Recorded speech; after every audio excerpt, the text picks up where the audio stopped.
But a mill is not really a mill anymore. It's less. Okay. We don't get Is there support for Casey's amendment? I'll support. There was, okay.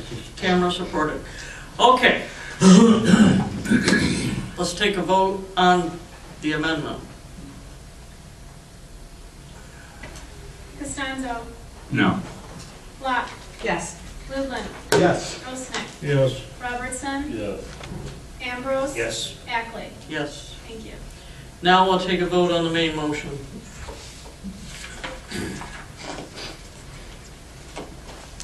Locke. Yes. Lublin. Yes. Osnick. Yes. Robertson. Yes. Ambrose. Yes. Costanzo. No. Ackley. Yes. Okay. Now, we will move on to the next resolution, which is the Trailway Cost Participation.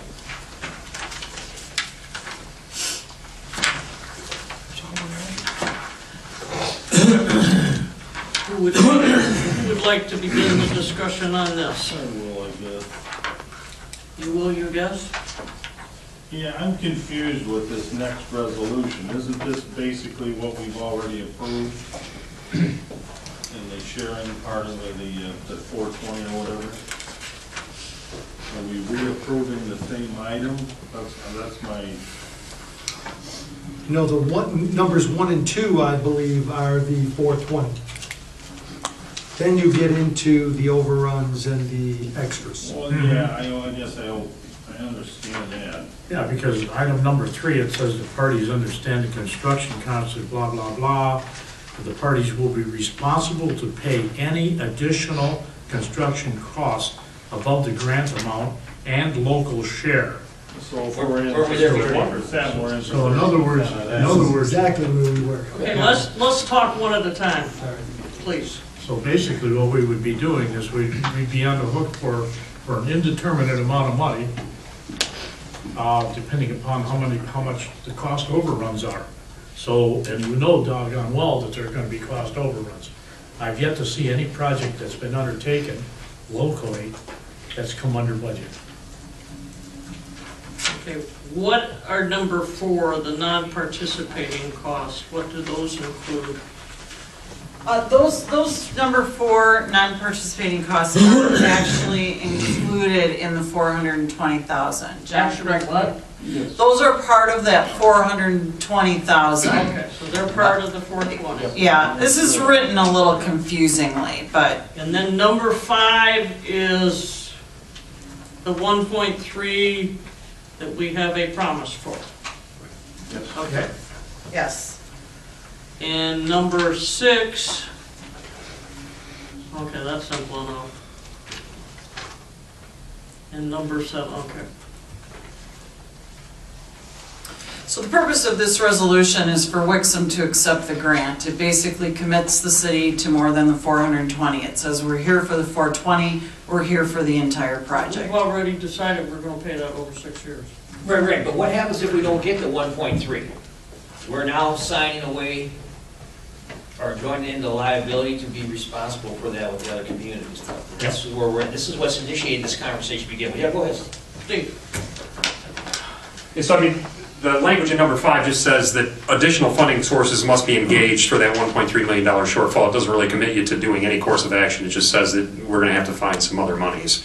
And it's my testimony before you tonight that we have found that money. The $1.3 million is basically committed, but for signing some paperwork, which is always the case in these kind of things. I don't think it's going to be that tricky.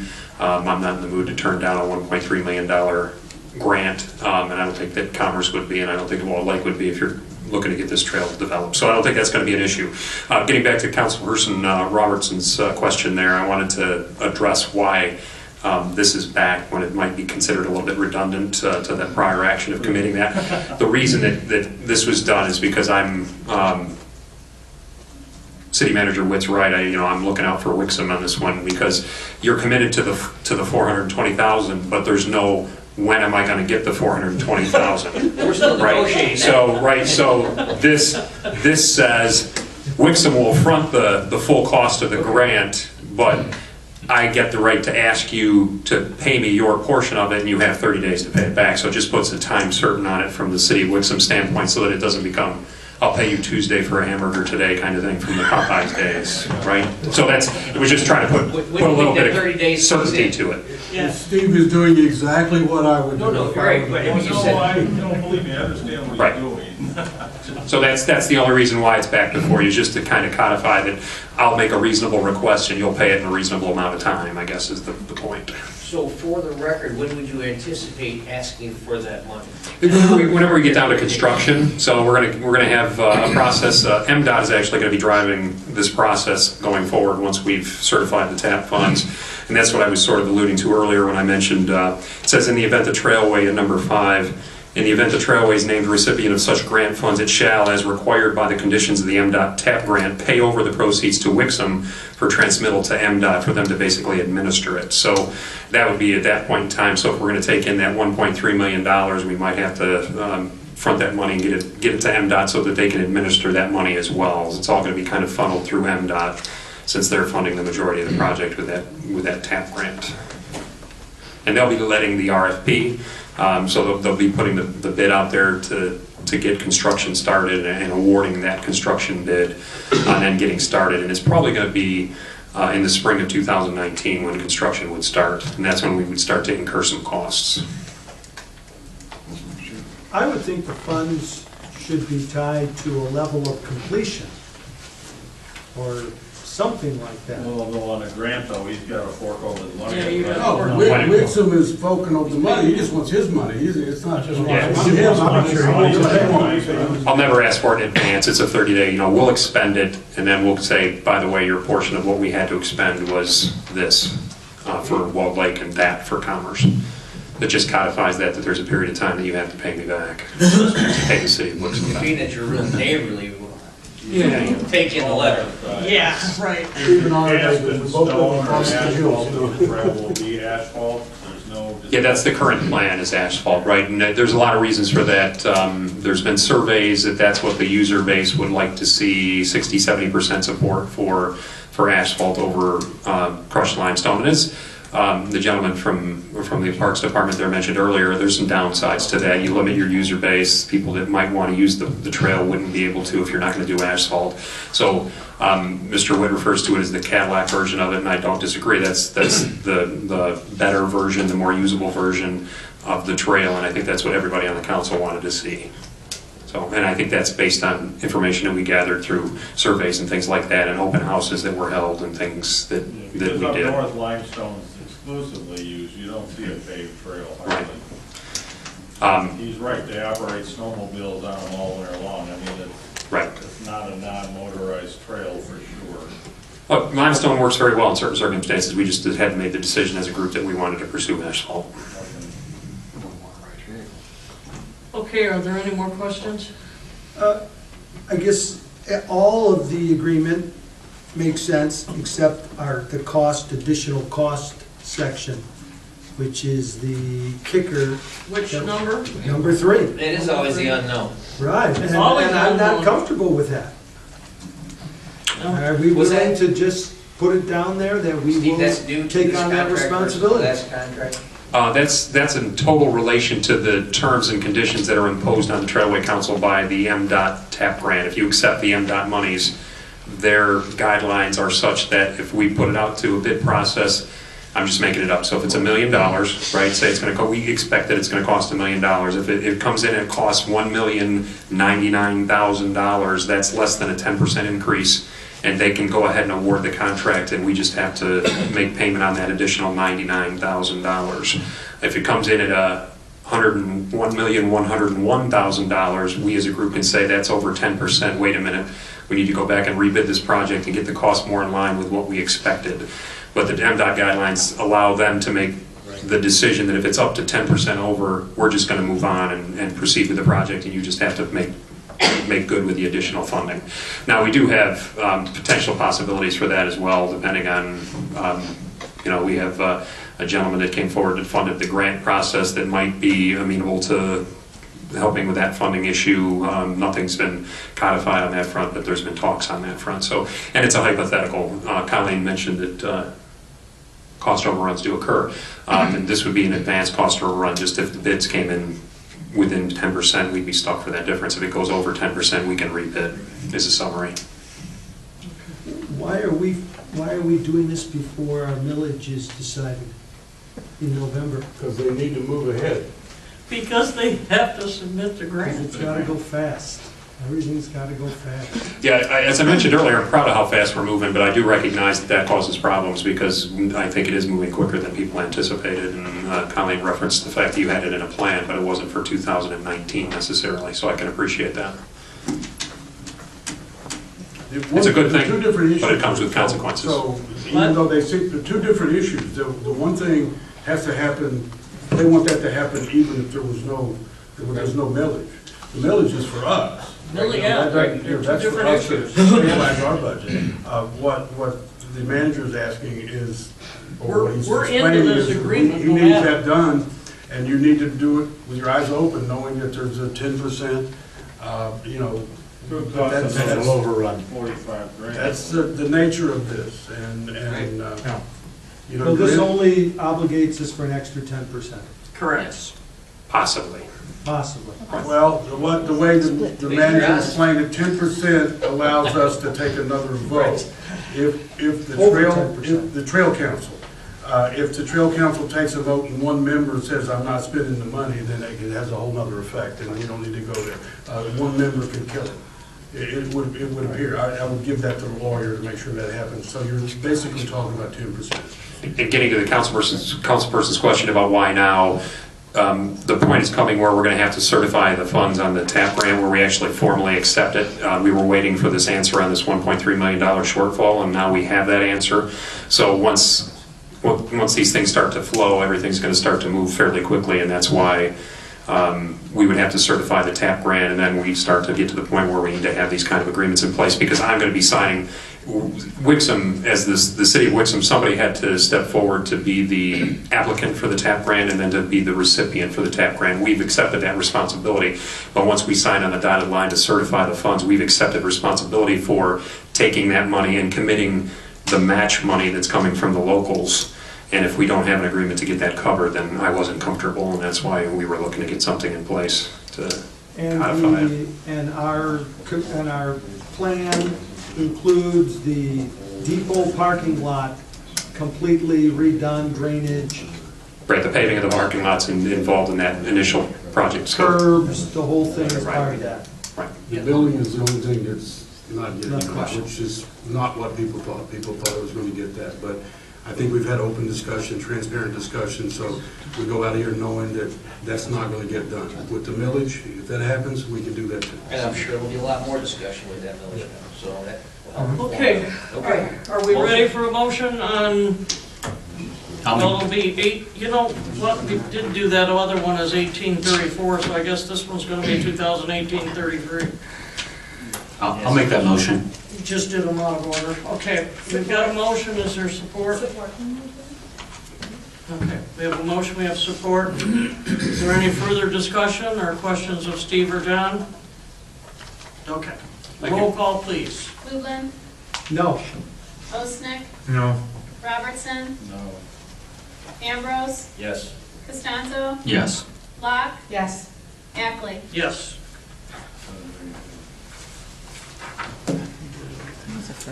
You get your money. Okay, I think we had a 4-3, didn't we? Yes. Okay.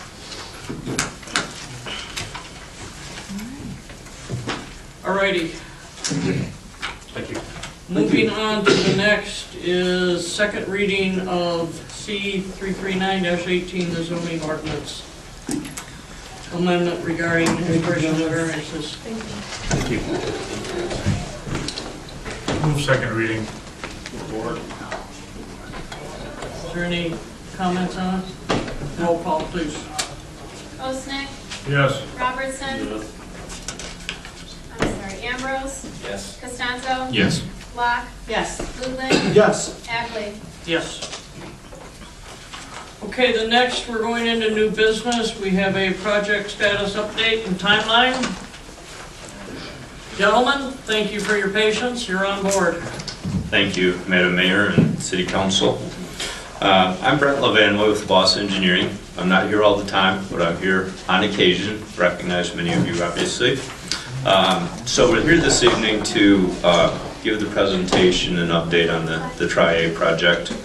But before that, I'd just like to let the council know that how much we enjoy working with council themselves, city manager and all the staff, and how we work very hard to be good stewards of the taxpayers' dollars. And that's really the kind of the primary focus of this evening's meeting and presentation, is to talk about some options with regard to the project. And I think with that, I'm going to turn it over to Brad, who obviously you all know. He's our client representative to the city, and I'll let him take over from here. Thank you. Thank you, Madam Mayor, members of the council. I'd like to talk about the Tri-A development, give you a status on the project and what the timeline is going to be for this project in the future in order to get the project going by spring of 2019, which I think is the goal of the council currently. So getting going here, let's see. Okay. First of all, this was a multiple subdivision infrastructure problem that we're having there. I think we addressed that in a previous meeting where we have multiple issues going on with the roads itself, the water mains, and stormwater drainage all having significant issues. In particular, the water main issue with it being having not enough capacity to be able to handle fighting fires. The water main system, though, is undersized. However, we know that that part of the project is going to be covered by the recent water changes to the rates that have been done currently. So we're going to be talking mostly about the road deterioration and the stormwater runoff issues.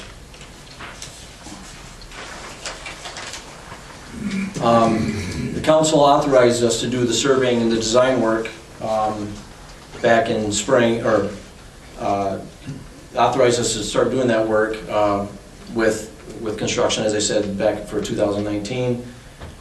We have begun that process. The project costs before this survey work started was estimated at about $3.3 million. That's total project cost. And as I mentioned, the water structure accommodates the water main replacement, so we're going to focus tonight on the drainage and road reconstruction work. The status of this work is that the survey work is pretty much completed. We had a drone go out there and do some survey work, which was kind of neat. We have also had some field guys out there doing some supplemental survey to try to tie in some of the things that the drones were not able to pick up. And we have uploaded that information into our CAD drafting system so that we have a platform to work with. And we still have some small follow-up field work that we need to do, just some minor things. But other than that, the survey is pretty much completed. We also have been on site and have done soil borings out in the area to help establish what it's like under the road for when we do the work, and for the stormwater and for the road reconstruction. As far as the design, as I mentioned, we did get the CAD survey, all the survey data put into our drawing formats right now. So we were able to develop some existing conditions on what it looks like on the surface. And then we're also able to put in some centerline profiles. I don't have any pictures of the centerline profiles, but basically that just shows how the road lies with the land. This gives you an example. There we go. This gives you an example of what the survey did. Basically, the combination of the drone and our field data shows what the lots look like, the homes, the fencing, the roads. We picked up everything we could pick up by the surface drone work and by the field work. So I kind of popped it out too, so you can kind of see what it looks like, a little more closer view. But this is just a general representation of what we see now. All right.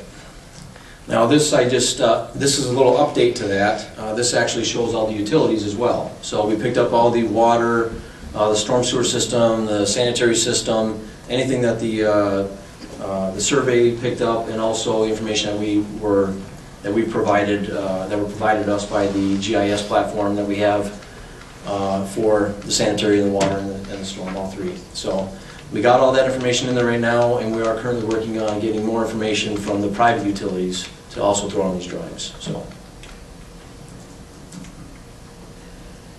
this is kind of I'm going to start with the drainage work. This is kind of a rough interpretation of the drainage patterns out there. The red line kind of diagonally through the middle is a rough location as to where you have a split between where the water goes to the north when it hits the ground and water goes to the south.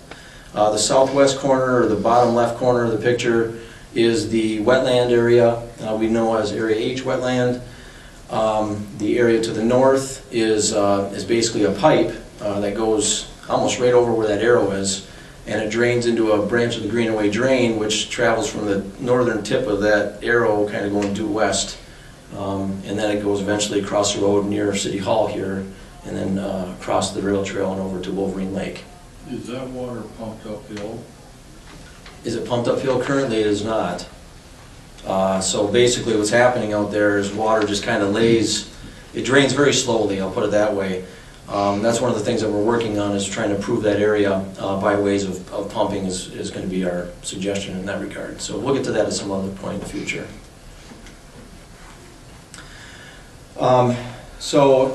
This is kind of the idea here. The south area, like we were talking about, is going to remain a gravity discharge. It functions right now. It doesn't function well. That's part of this project, is to improve that so that the drainage gets there in a more efficient manner, and it prevents deterioration of the roadway and the area around in the subdivision. The north end, like we were just talking about, is going to require pumping. What we need to do is we need to make sure that we don't, when we put in the new system, that we don't cause a deterioration of the brand new roadway we put in. So you don't want that water backing up into the system, backing up onto the roadways, causing a deterioration. So we have this increase in impervious surface that's going to occur out there, and we need to make sure that we control that properly. So we also are working with the county drain office on what their requirements are. There is an opportunity to have the county at some point take over this area as a drainage district, where they will actually do the maintenance of the storm system. So that'll help the city with the maintenance needs that are going to be out there in the future. That would be a very good thing. So we're going to make sure that we comply with their standards when we put this all together. We're also looking at stormwater detention that might be needed. If we do have to do a pumping situation, which we do, working with the Road Commission or the Water Resources Commission, we need to determine how that pumping is going to work, and we need to create a stormwater detention to help temporarily store that water so that it can discharge properly. So we are working with them right now to determine what size of detention is needed. But we do know that we need to have one, and we also know that the Tri-A development itself is incapable of having that detention stored within its areas. So we have to think about another location for that detention. We were thinking that the best location, and let's go back, is a swamp-like area just to the north, where I showed you on that map, that north discharge. There's basically a wooded area there. That wooded area is at 1350 East West Maple, which is where the State Farm currently is, right near City Hall here. That is the most likely location for that detention area. I think I have a picture of that in the next slide, I believe. There is the State Farm Insurance. The south portion of the property is the Tri-A development. And the arrow area was right about where that little wooded section is. So this is a prime location to have that detention area.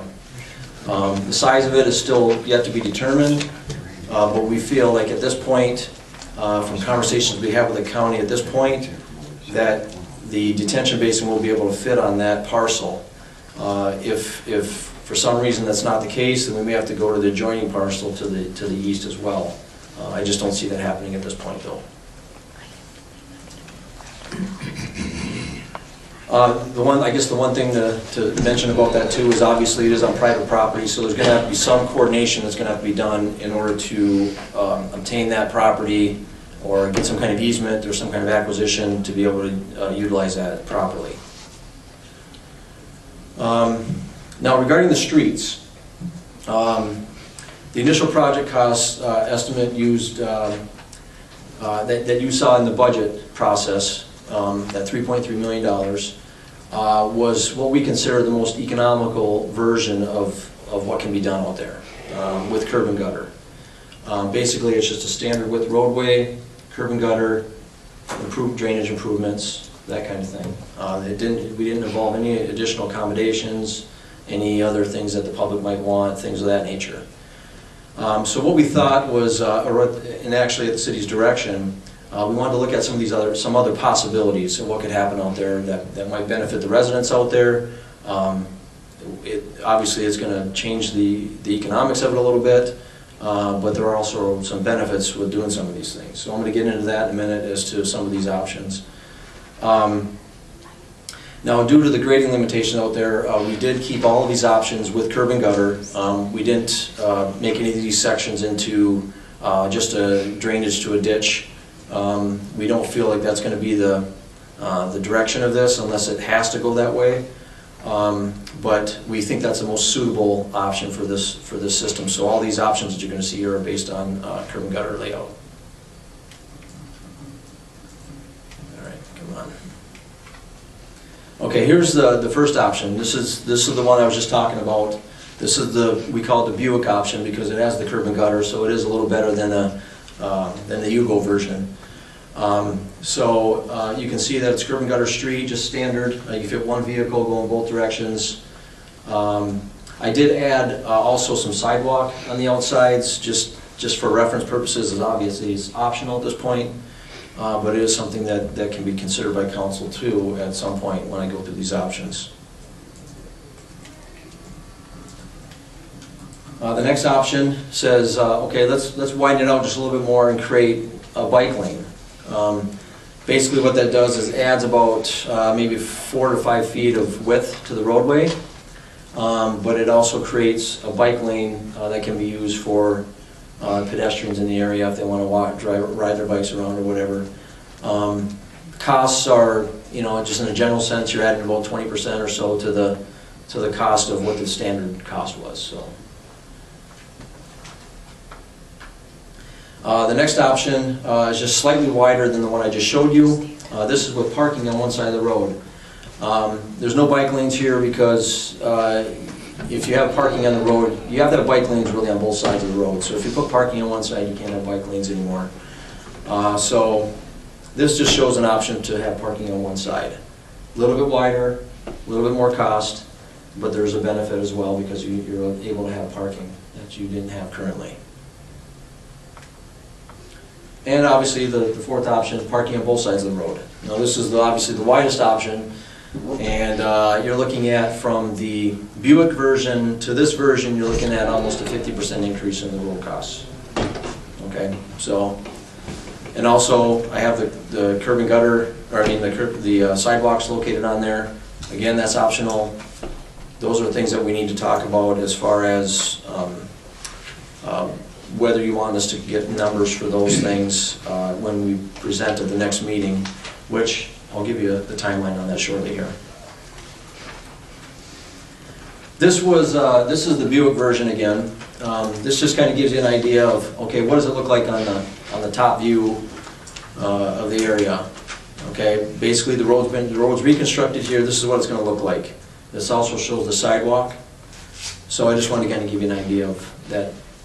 We did do one for each option, but I wanted to show you what it looks like, that that work is being done. Okay, now as far as the cost information regarding these projects, we'd like to present that at the next meeting. so that we can move forward, because we really need to keep moving forward in order to get this project going by spring of next year, in order for it to be completed next year. So some of the things that the council may need to consider are, do we want to just go with the Buick and not go with these other options, knowing that they might cost more even if they have some kind of benefit?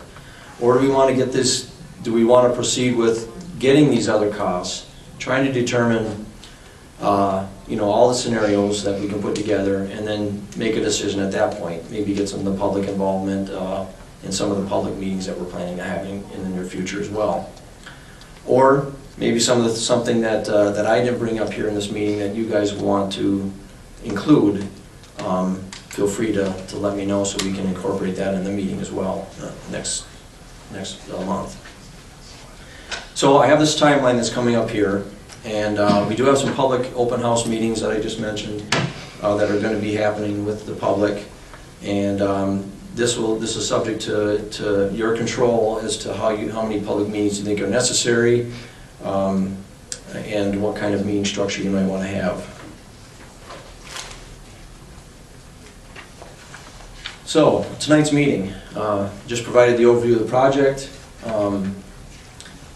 Any determinations that can be made tonight can be made tonight. The next meeting, we plan on providing you a detailed cost breakdown of all the options that you would like us to go with from this point on. If you want us to try to give you costs for all of them, we can do that, no problem. Then we'd also like to maybe get some direction at that point. And then between that meeting and the following meeting, we're thinking that's appropriate to have a meeting with the public, have an open house type meeting, a little less formal. It gives the public a chance to talk one-on-one with some of us. We'll have a team of people with drawings and things of that nature to talk to them about the project, which I think is always very helpful. We can get their comments, try to incorporate the things that we can incorporate, and then bring some of their information to the next council meeting. The next council meeting is on a Monday, September 17th. And then we were thinking of bringing that information, any of the recommendations that we might have, and it'll give council the opportunity to determine which direction we should go. So between the August 21st meeting and the September 17th meeting, we have 3 opportunities for the public to be able to make comment. But when you get to that September meeting, we really need to have an answer at that point to be able to move forward to get this project done and ready to go by May 1st. Continuing on, 26th of October, that's towards the end of the month. I just threw a date there. I mean, that can fluctuate a little bit, but that's when we plan on getting the construction plans, somewhere around that time, for your review, for the city to review, and that'll be at around the 90% level. So that's basically our site plan, I guess if you want to call it that, but it's our preliminary construction plan. Then we were thinking of having a council meeting, going to the next council meeting, giving you a status presentation regarding where we're at, and where we're going to be going forward, so that after that point we can have a meeting with the public again and have another open house and kind of get a little more input from them as to some of the finer details that they might be looking for at that point. We still want to make sure that we're trying to give the public as much input as possible. We feel like this is probably the best spot to have that happen. Then towards the end of the month, well actually towards the end of the year, we think we're going to have the final plans completed by that time. We'll get them to the city, so we're looking at the end of the year for 100% review, and then having a January meeting with the council to be able to approve that plan, move forward with the bidding process. So during that time, we're going to be completing the bidding documents, getting the contract development completed so that we can get the bids out by February. Then usually with a project this size, you want to give them at least a month to be able to do their bidding. We're looking at probably a March when we receive the bids. We're gonna need a period of time to review those bids, which are gonna be fairly extensive. So we're thinking it's gonna be, if we can get it in March, fine, but I'm thinking it's probably gonna end up being an April meeting structure for getting the award by city council. Putting that all in place, we're looking at May 1st construction still, maybe mid-May, depending on how ready the contractor is at that point. So with that, I'm willing to answer any questions you might have. See, I did it all before the city manager got back, so. So any questions, I'd be happy to. Go ahead. So with the curb and gutter, Yeah. does that get rid of the ditches? Yes, for the most part. There might be a couple of ditches, especially at the discharge end, when you're going into the southwest portion into Area H wetland.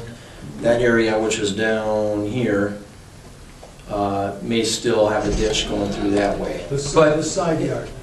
But it may not, that's just, But higher up. up in here. Yeah. Well, yes. Those will be closed? Yes, and what we might have there, depending on how the road layout goes, we could have some catch basins there with some swales going to catch basins to bring the water to the piping that's on the edge of the road or under the road, or even in the outline, wherever we end up having the storm sewer system. But that would be the extent of your ditching, would be just bringing water that might not be able to get into the roadway because of the curb and gutter. We'd be able to control it by My ditch wind. there is fairly deep, it's probably 2 feet deep. Okay. So it holds a lot of water at times, so if we closed it and ran down the street, I guess it'd be all right. Well, if we look at each area. You're saying it'll be piping right under the road then? It might be, I'm thinking of probably in the outline, just off the road, not under the road. It's a little harder to maintain when it's under the road, so road crossings. Actually be in the ditch then. Where the ditch is located might be underground pipe. It all depends on how it works out. Yeah. Okay, John. Yeah, Brett, what is our time frame for funding of this? When do we have to have some sort of understanding of how the funding is going to be done for this project? Well, Sandra could probably help with that because it involves special assessments and I can have, do you want to talk about that? Yeah, I'll have her talk about that for you. Sure. With the special assessment, there are a couple of public hearings that need to be held, and those can be incorporated in how things move with Boss Engineering. But you need to hold one public hearing to approve to discuss with the public the improvements itself of the project, and then the second one needs to be for the special assessment itself for the role. Okay. So there is a process that's in place, but it would take probably a couple of meetings to have that completed. And when would we need to start doing that? It would probably fall in line with the August meeting. Yeah, the August meeting is when we first bring the numbers to you. And it'll probably be what would be the meeting after that? That would have the... Right. So then So we need the cost first, the cost estimates first.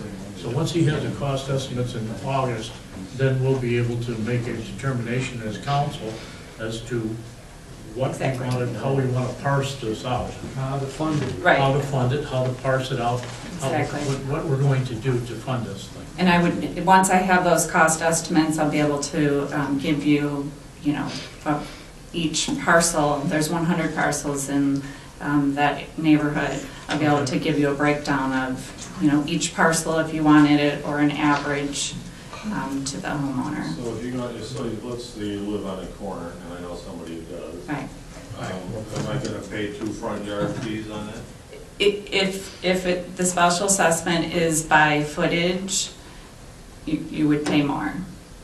This says it should be. Step up and It does, should be, you should be.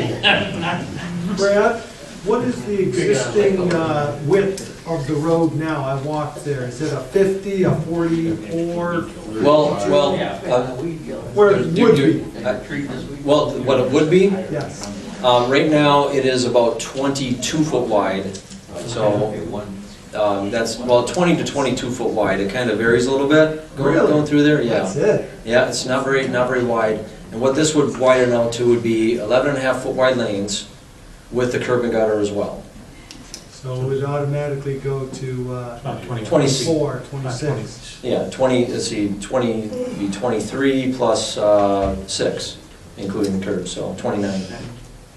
Almost 30 feet, Yeah, almost 30 feet. oh, 27, I guess, 27. 27? Yeah. Pretty close to 30.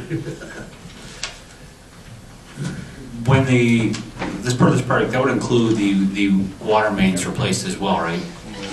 This project does include the water main. Everything water mains and address that whole Yep, land, yep, fire hydrant thing. yep. So do we have a plan in place also to replace the hydrants?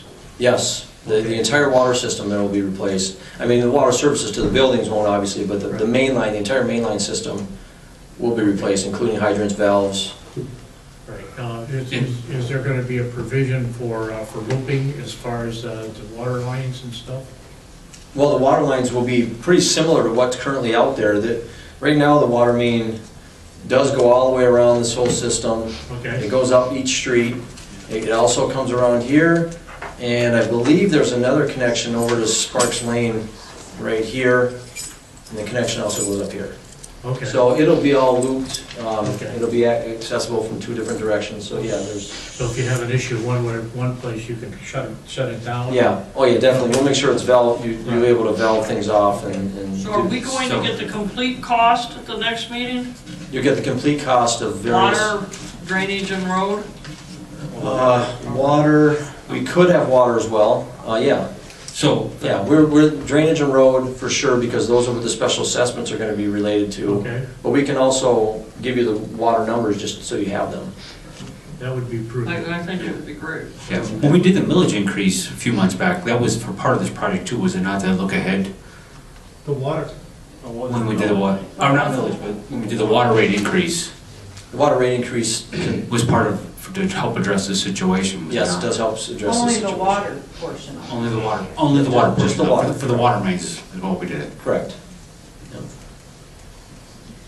Okay. Okay? Yeah, it'd be kind of dumb to do the road and not do the water at the same time. Yeah, you'll have all the You'd be costs. tearing it up Water, again. not doing the road. Okay, are there any more questions on this? Okay, let's move on to the next item, which is also Brad. Yeah, by the way, I did want to mention to you, do you know which options you want us to proceed with? Oh, I'm sorry. Did you want us to proceed with, let me go back to that slide. Or slides, I should say. The options that were presented tonight were just the standard Buick option, which was just the roadway with the extra curb. There was a roadway with bike lanes. There was a roadway with parking on one side. There's a roadway with parking on 2 sides. Also, we were planning on providing a cost for sidewalk, just so you have that. And then you can determine, we could even do it in pieces to where you can mix and match if you wanted to. I'm thinking that the standard I'm thinking standard myself. would be the best way to go, with just a standard width, based on the isolation of the neighborhood, and there is already signage that says it's not a through road, so all you're going to be generating would be local traffic from the subdivision itself, with very little traffic going through to Decker. So I would say the standard would be the better way, the best way to go, and the most economical. Yeah. I think we'll have a better idea at the first public hearing, though. I'm sorry? We might have a better idea at the first public hearing. You start asking these people, you know, here's what the different costs are, how we're gonna fund this, and what kind of special assessment might be. Well, if you have a special assessment on all of this, then they're gonna automatically opt for the cheapest, for the most economical way to go. It's right, it's hard to say. So, I mean, they might want sidewalks. I don't know, those with children who want sidewalks. You're not gonna go with a combination of anything, so take the pulse of the public. So do kind of all the options and then wait till the, Give them their buffet, let them go for it. okay, that's the direction. Cadillac we'll go. version, the Buick Buffet. version, and then Chevy version. All right, well, thank Well, you. know, the plus percentage. Don't sit down. As well. Okay, it looks like the Decker Road survey design is next. Okay, yeah, I can talk about that. At the request of the city, we had provided a couple of proposals, and they're both very similar. I mean, we're going to be, they're involving federal aid projects, so I'm going to kind of roll them both together here just to make it a little easier, and maybe in the interest of time.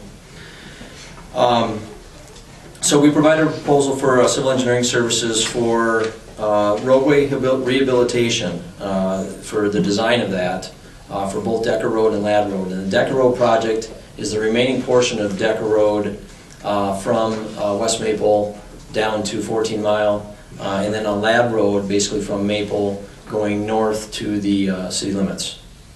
Both of those sections are deteriorated. I mean, you drive down them, you can obviously see that. There was a PASER rating done in 2014 that indicated that it was needed for rehabilitation. So we are, at the direction of the city, looking into going forward with doing some design work for that, and getting on the federal aid listing, so that we can have that project done, similar to what was done on Decker Road north of Maple several years ago. It's exactly what we did. Yes. We were ready, boss had us prepared, we went, we got lucky. We may have better luck now, but it's exactly what we did. If you're not ready, if they can pass over you and give the funding to somebody else. The committee is made up of a whole lot of municipalities and representatives from the municipalities and the road commission guy and all that. You've met a couple of them. They've been here. There was a presentation down on the lake, how the guy came in, Evan Ho. He's the fellow who went and got the extra money for Walt Lake that we were at the meeting. I think Brent was with you. Yeah. They could have killed it based on the contentious use of money. They went to their own pot and increased their funding from their savings, the surplus, and did an extra project. So we were able to get that, but it was because we were ready. This is exactly what we did before, and it was over $800,000. We had to match it. We had the money, even though we were financially strapped. We make those calls. You spent that money, which could have easily went for somewhere else. But we put it there because Decker Road needed it. Well, it was a mess. Now Decker Road from 14 to Maple is probably the worst road we got in town. We're working with the county to get commerce. That's going to get all redone and all that. So there's some association going on there. But this is exactly what it is, and I think it's a pretty easy vote, to tell you the truth, to tell them to get prepared. But it's a like the stimulus 70% plan. contribution, approximately.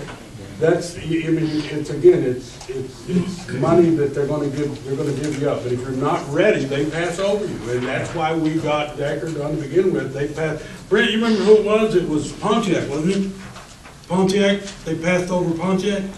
I believe They just didn't have the money, they didn't know how to manage it, and so we got in the hopper, and that's what we're prepared to do here, so. Yeah, the structure is set up for a 4-year, once you get put on the list, it's a 4-year waiting list to get your project going. But if you're ready and something happens and a project falls through, or they receive more funding, they're going to look for things that are ready. Yeah. And we were fortunate enough, with city manager's help on this, that to have this ready in time, so that we were able to just jump right on it, and it proved to work in our favor financially as well. I'd like to make a motion to give Boss the contract to get ready for the Decker Road project and the Lad Road to the amount of, on the Decker Road, the services of $93,500 and the Lad Road, $30,000. I'll support that. Okay. Is there any further discussion? Roll call, please. Ambrose, Yes. Costanzo, Yes. Black, Yes. Luben, Yes? Osnick, Yes. Robertson, Yeah. Ackley. Yes. Okay, Okay, thank you. thank you. Just want to wrap up that this would then be every major road that you have fixed in the city since the city manager has been here, without any debt on taxpayers. That's what they told me to do 8 years ago. Every major road, that's Okay, moving into council comments. Tamara? First of all, I'd like to thank everyone for staying. It's mighty late, so thank you, and all of your comments are greatly appreciated.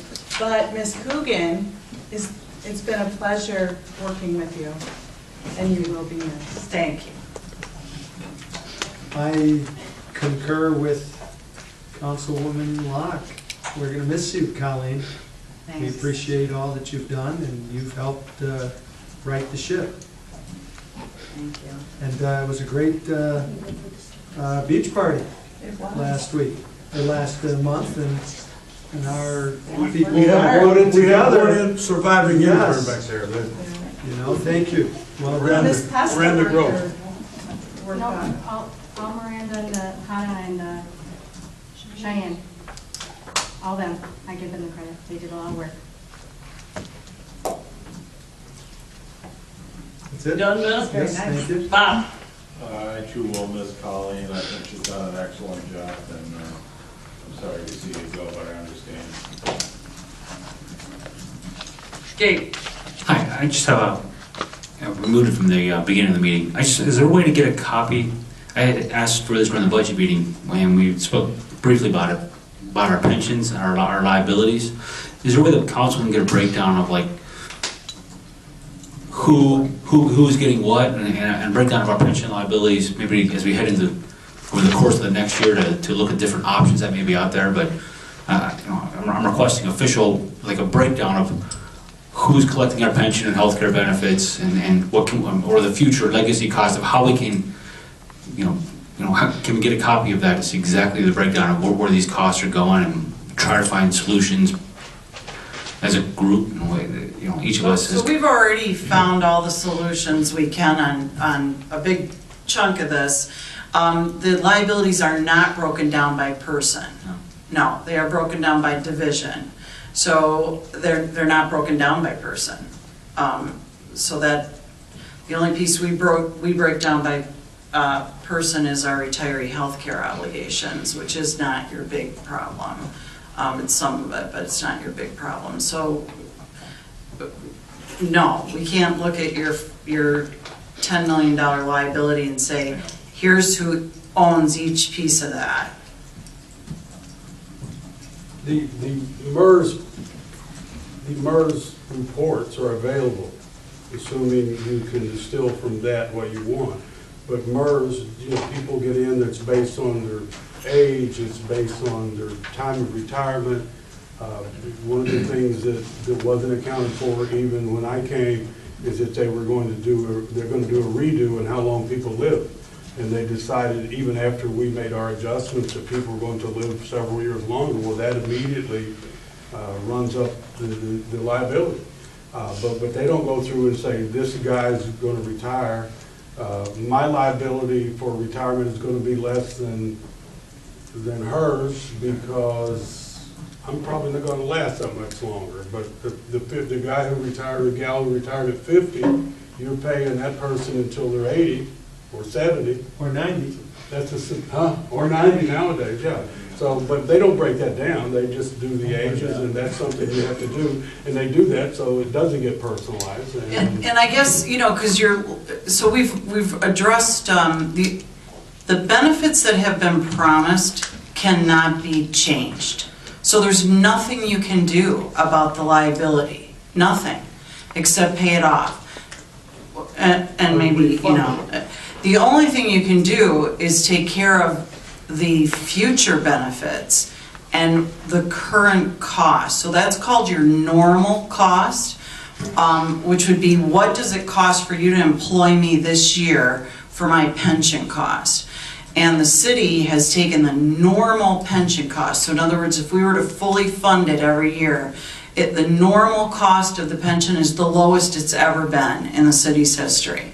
So your normal cost is very affordable and reasonable for your taxpayers. You're at like $150,000, I mean, or less. I can't remember exactly, but it's a very small amount. Our big problem are the promises that were already made, and you can't touch them. Can't touch them. So we took all these bargaining agreements and we reduced all of the current cost, all of the normal cost every year on every bargaining agreement. And we closed an administrative division and we opened an administrative division for your new hires, which is one of the, has one of the lowest multipliers in the state, the one that was recommended by the governor. So it doesn't really matter who the debt is assigned to, it's there. Like, we can't touch it. We can only go forward. And we changed it going forward. And we have done a magnificent job with your help at getting to that point. Right, we continue to contribute the funds to the agency, the MRA, who takes care of the obligation. And in times of low interest rates or lower rates of return, that amount that we have to pay yearly has doubled. Mm-hmm. And it's, Okay, Mr. Costanzo had the floor. You're done? Okay, Casey? Okay, well, Ms. Colleen, thank you, it was a great run.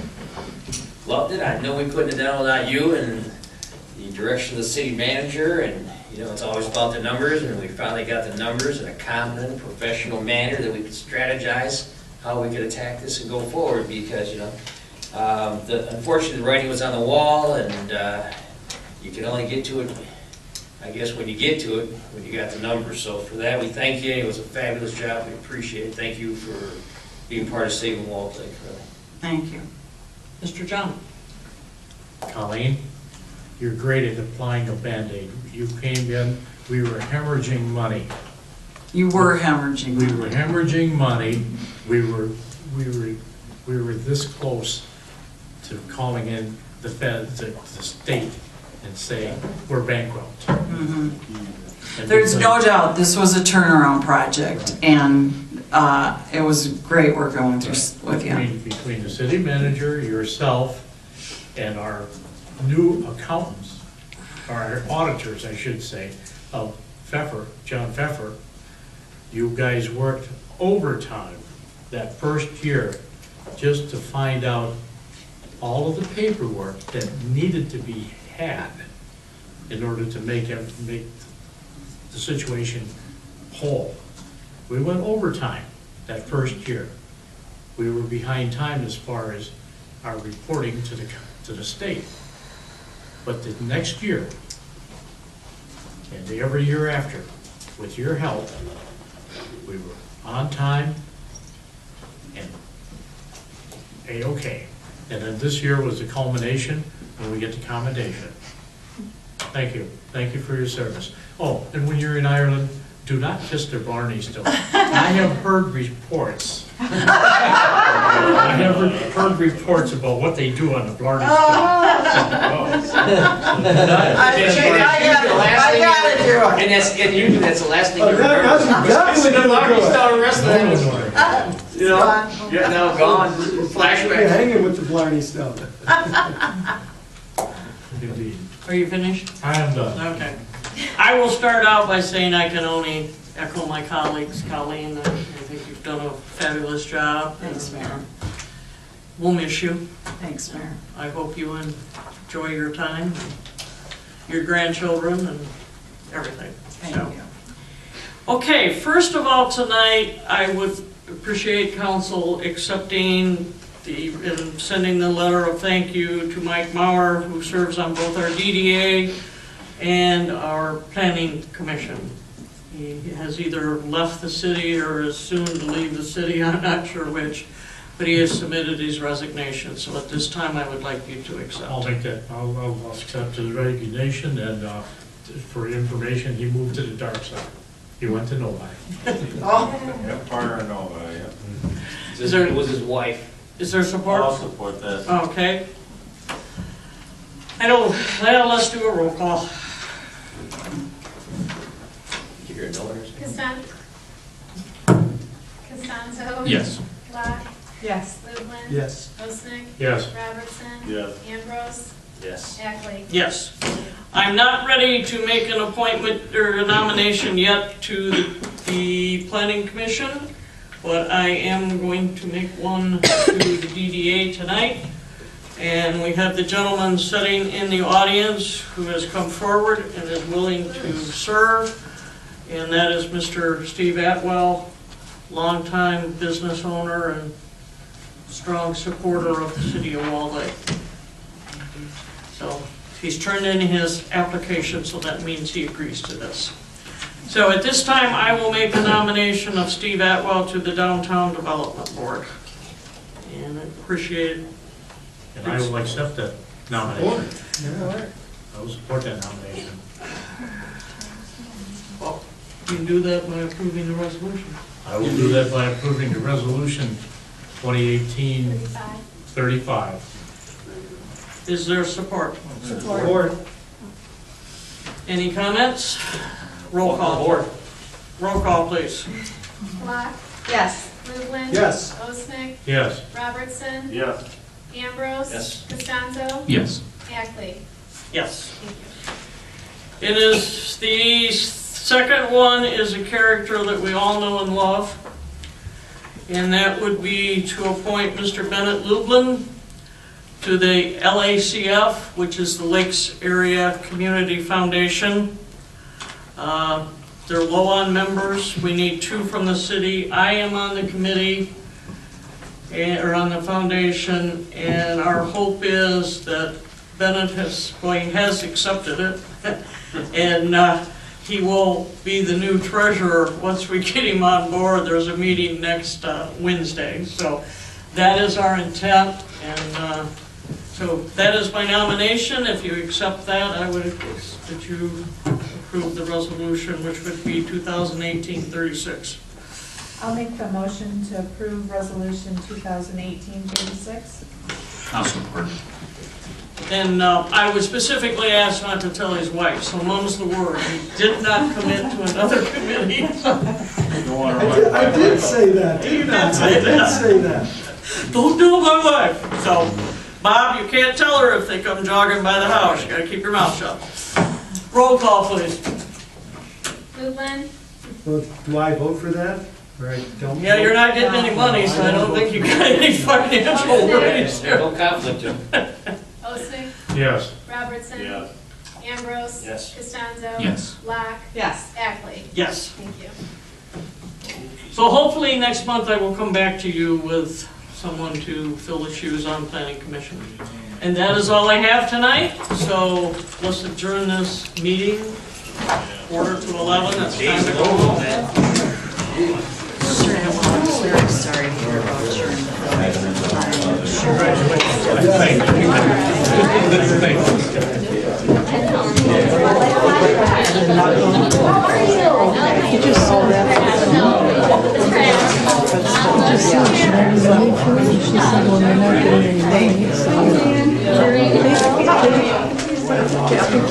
But I do, I am sorry.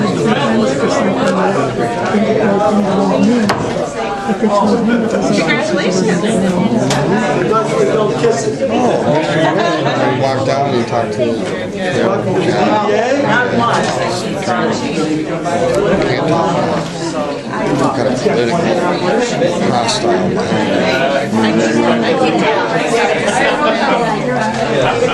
Thank you, sir.